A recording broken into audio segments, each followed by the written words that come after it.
جنوبی new Mexico میں Holman air force بیس اب افغانستان مہاجرین کو پناہ گاہ فراہم کر رہا ہے، جس کی سربراہی Department of Homeland Security کر رہا ہے۔ کیوے ٹی وی کی ایک رپورٹ کے مطابق پناہ گزین کیمپ میں 5000 لوگوں کے رہنے کی گنجائش ہے اور فی الحال یہ تقریباً 90% سے بھرا ہوا ہے۔ آپریشن اتحادیوں کا استقبال کے تحت ڈی ایچ ایس افغان مہاجرین کو دوبارہ آباد کرنے کے لیے امریکی محکمہ دفاع اور محکمہ خارجہ کے ساتھ کام کر رہا ہے۔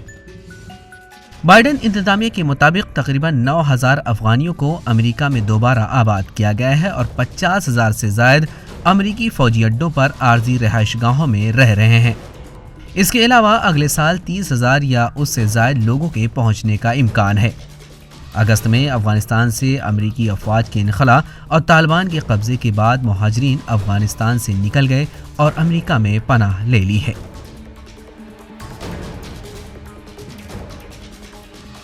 Bureau report, E T V Bharat.